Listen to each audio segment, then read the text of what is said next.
नमस्कार दोस्तों, स्वागत है आपका न्यूज 80 पर। मैं हूं आपके साथ राहुल राणा। आज मैं मौजूद हूं कैराना में, वही कैराना जो 2014 में पलायन के मुद्दे पर राष्ट्रीय स्तर पर अपनी पहचान बनाए हुए था। आज उसी कैराना में एक बार फिर मुख्यमंत्री योगी आदित्यनाथ का दौरा है और वो दौरा ऐसे वक्त में है जब 2027 के चुनाव की सरगर्मियां धीरे धीरे बढ़ रही है। गर्मी का मौसम है, तापमान बढ़ रहा है। तो आप देखिए यहाँ कैराना में सीएम योगी के दौरे से पहले तैयारी किस तरह से दिखाई दे रही है। रातों रात टेंट की व्यवस्था की जा रही है और होल्डिंग लगाए जा रहे हैं। ये सामने मंच आप देखेंगे, मंच जो है वो सजाया जा रहा है। इधर कूलर, पंखे की भी व्यवस्था की गई है और यहाँ एक बड़ा ग्राउंड जो है वो तैयार किया जा रहा है। मुख्यमंत्री के इस कार्यक्रम को लेकर बड़ी तैयारी भारतीय जनता पार्टी के नेताओं की ओर से भी की जा रही है और यहाँ प्रशासन की ओर से भी बड़ी तैयारियां की जा रही है। सुरक्षा व्यवस्था को देखते हुए भी यहाँ बड़ी संख्या में फोर्स है, पुलिस लगाई गई है और जिला अधिकारी खुद यहाँ पर आए हैं और कप्तान भी यहाँ पर जिले के वो भी यहाँ दौरा कर चुके हैं। तो पूरी तरह से आप देखिए सामने जो होल्डिंग लगे हैं उसमें लिखा है यूपी ने करके दिखाया। मेट्रो प्रदेश, लखनऊ, नोएडा, ग्रेटर नोएडा, गाजियाबाद, कानपुर, आगरा, मेरठ, वो 7 शहरों की बात यहाँ हो रही है जहाँ पर मेट्रो यूपी में शुरू हुई है। स्वच्छ यमुना और स्वच्छ शामली ये नारा दिया गया है। तो सीधे तौर पर किस तरह की तैयारी, क्योंकि जैसे शुरुआती दौर में मैंने कहा कि कैराना प्लान को लेकर 2014 में जो कैराना है का नाम है वो बड़े चर्चाओं में रहा था। आज 27 के चुनाव से पहले मुख्यमंत्री का ये कार्यक्रम कितना अहम है और भाजपा के लिए क्या तैयारी है। मेरे साथ बातचीत करने के लिए अनिल चौहान जी है, बीजेपी के वरिष्ठ नेता है और यहाँ चुनाव की लाइन में भी है। आप लोग यहाँ तैयारी कर रहे हैं मुख्यमंत्री का, कब आया ये कार्यक्रम? मुख्यमंत्री का कल प्रोग्राम आया था और कल 17 तारीख का प्रोग्राम है मुख्यमंत्री जी का। अब ये जो यूपी ने करके दिखाया, ये नारा दिया जा रहा है आज कैराना में जब मुख्यमंत्री आ रहे हैं, तो आप किस तरह से देख रहे हैं इस कार्यक्रम को और आगे आगामी क्या आपको लग रहा है इसका असर? पिछले 9 साल से कैराना का जो तस्वीर बदली है, प्रदेश की तस्वीर बदली है, इसी के मद्देनज़र मैं कहना चाहता हूँ कि ये वही कैराना है जिसमें 12, 13, 14 में यहाँ से लोग पलायन के लिए भी तैयार थे और दिन में भी यहाँ से आने जाने का खतरा था लोगों ने और हरियाणा से, यूपी से आते हुए भी लोग डरते थे। अब वही कैराना है जो यहाँ से अब बेफिक्र होकर रात के 12 बजे भी महिलाएं भी बाहर घूमती हैं। प्रदेश में माहौल ठीक है और 9 साल में जो कैराना का प्रदेश का बदलाव हुआ है ये अद्भुत है। अभी चुनाव भी है 2027 का और मुख्यमंत्री ऐसे मौके पर आ रहे हैं, इसका सियासी असर किस तरह से आप देखेंगे? मुख्यमंत्री जी पूरी यूपी में हर ज़िले में कई कई बार आ चुके हैं। उनका ये जो लोग पहले मुख्यमंत्री के भी जिलों में सारे लोग 5 साल में भी पूरी यूपी में हर ज़िले में नहीं जा पाए थे। हमारे मुख्यमंत्री जी कई कई बार हर ज़िलों में घूम रहे हैं। इसी के मद्देनज़र जो इन्हें कैराना में विकास के लिए एक PSC का बहुत बड़ा वो दिया है, ऊंचे गाँव में एक कंपोजिट विद्यालय दिया है और भी विकास की योजनाएँ हैं, उनका निरीक्षण करने के लिए वो कैराना में आ रहे हैं।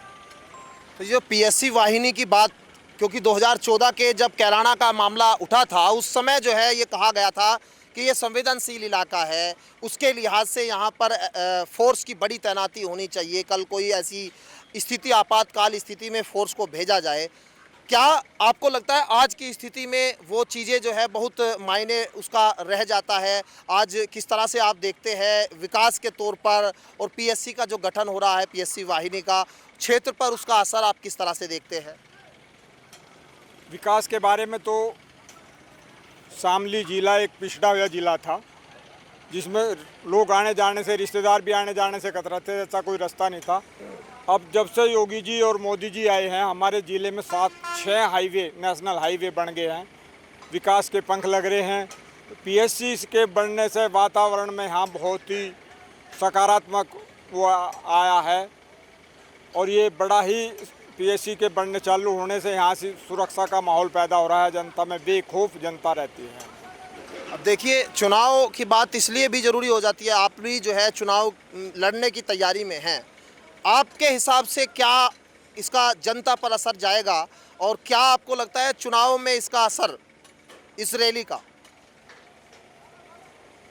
रैली का भी असर जाएगा। जनता में चुनाव नज़दीक हैं, उसके बाद में अभी भी तो दोबारा मेरे ख्याल से मेरा जो अंदाज़ा है पीएससी का उद्घाटन चुनाव से पहले दोबारा कराएंगे। अब तो निरीक्षण करने के लिए आ रहे हैं और योगी जी का जहाँ जहाँ भी दो कदम पड़ते हैं वहाँ वहाँ विकास की गंगा बह रही है।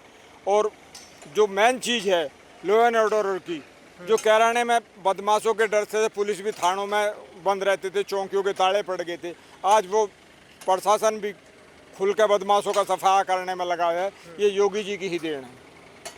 तो देखिए यहाँ बीजेपी की तरफ से जो तैयारी है वो, एक छोटी सी चीज़ आप बताइए, यहाँ जो ये पंडाल है ये कितनी जगह में पंडाल है और यहाँ कितने लोगों की व्यवस्था आपकी तरफ से, पार्टी की तरफ से की गई है?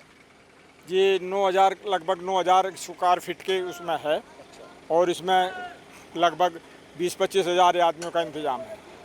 मतलब यहाँ आराम से पंडाल के अंदर आ सकते हैं, क्योंकि काफ़ी जो है, क्योंकि ये इलाका यहाँ पर ये चौधरी चरण सिंह वादी लोग हैं, किसान हैं, गन्ने की बात यहाँ पर होती है। आपको लगता है कि गन्ने के इलाके में और किसानों की अगर बात करें तो किसान कितना खुशहाल आपको नज़र आता है आज? ये किसानों का इलाका है और योगी जी ने पिछले साल गन्ने का रेट भी बढ़ाया और पेमेंट भी करा है। जो पुराने पेमेंट थे उससे कई गुना पेमेंट योगी जी के उसमें सरकार में हुआ है। सरकार संतुष्ट है किसानों से, किसान संतुष्ट है सरकार से और आगे आने वाले चुनाव में सरकार की तरफ इसका नतीजा भी मिलेगा। इसका नतीजा भी जो है नज़र आएगा। खैर ये टेंट जो पंडाल लगा है ये वाटरप्रूफ पंडाल है और आप देखेंगे बड़ी बड़ी जो जेसीबी मशीनें हैं वो इस टेंट को तैयार करने में लगी हुई है। ऐसा देखने से लग रहा है कि रात भर कार्यक्रम चलेगा, तब जाकर ये कार्यक्रम जो है पंडाल का संपन्न होगा। मुख्यमंत्री का 17 तारीख यानी कल बड़ा जो यहाँ स्टेज उनके लिए सजाया गया है, जो कार्यक्रम यहाँ पर रखा गया है, उनको सुनने के लिए बड़ी संख्या में, कहा जा रहा है कि हज़ारों की संख्या में, कई हज़ार, 20 से 25 हज़ार से ज़्यादा लोग यहाँ पहुँच सकते हैं। उसकी तैयारी यहाँ प्रशासन की ओर से, बीजेपी के कार्यकर्ताओं की ओर से, टीम की ओर से की जा रही है। बैठने के लिए जिस तरह से यहाँ पंडाल बनाया गया है और चेयर भी यहाँ लगेगी, पंखे, कूलर, वो तमाम चीज़ें जो है जो एक जनसभा के अंदर होती है, क्योंकि कैराना की तपिश काफ़ी गर्म रहती है और अब जो महीना जुलाई का महीना है इसकी भी तपिश जो है जुलाई की काफ़ी गर्म रहती है और उधर मुख्यमंत्री के भाषणों में भी तपिश जो है वो गर्म नज़र आती है। अब कैराना से मुख्यमंत्री क्या संदेश सीधे तौर पर देकर जाएंगे और पलायन के मुद्दे पर जिस तरह से खुलकर सहारनपुर में भी मुख्यमंत्री ने बोला था, अब जब वो कैराना में आ रहे हैं, क्योंकि पिछली बार कैराना में बीजेपी ने चुनाव अपने हाथ से निकाल दिया था, बीजेपी चुनाव हार गई थी।